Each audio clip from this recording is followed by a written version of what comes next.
സങ്കീർത്തനങ്ങൾ 132 ആരോഹണ ഗീതം. യഹോവേ, ദാവീദിനെയും അവന്റെ സകല കഷ്ടതയെയും ഓർക്കണമേ. അവൻ യഹോവയോട് സത്യം ചെയ്ത് യാക്കോബിന്റെ വല്ലഭന് നേർന്നതെന്തെന്നാൽ, ഞാൻ യഹോവയ്ക്ക് ഒരു സ്ഥലം, യാക്കോബിന്റെ വല്ലഭന് ഒരു നിവാസം കണ്ടെത്തും വരെ ഞാൻ എന്റെ കൂടാര വീട്ടിൽ കടക്കയില്ല, എന്റെ ശയ്യമേൽ കയറി കിടക്കുകയുമില്ല. ഞാൻ എന്റെ കണ്ണിനുറക്കവും എന്റെ കൺപോളയ്ക്ക് മയക്കവും കൊടുക്കയില്ല.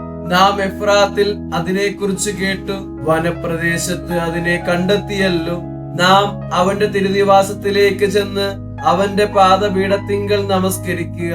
യഹോവേ, നീ നിന്റെ ബലത്തിന്റെ പെട്ടകവുമായി നിന്റെ വിശ്രാമത്തിലേക്ക് എഴുന്നള്ളണമേ.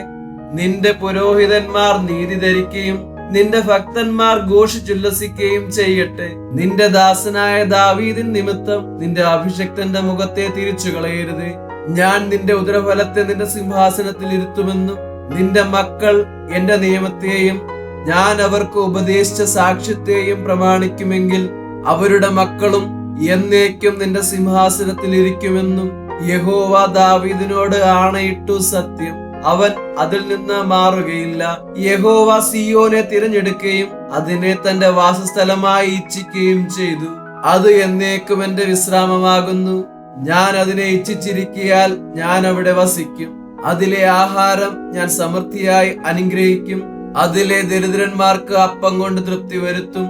അതിലെ പുരോഹിതന്മാരെയും രക്ഷ ധരിപ്പിക്കും. അതിലെ ഭക്തന്മാർ ഘോഷിച്ചുല്ലസിക്കും.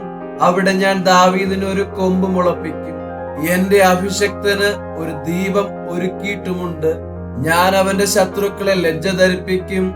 അവന്റെ തലയിലോ കിരീടം ശോഭിക്കും.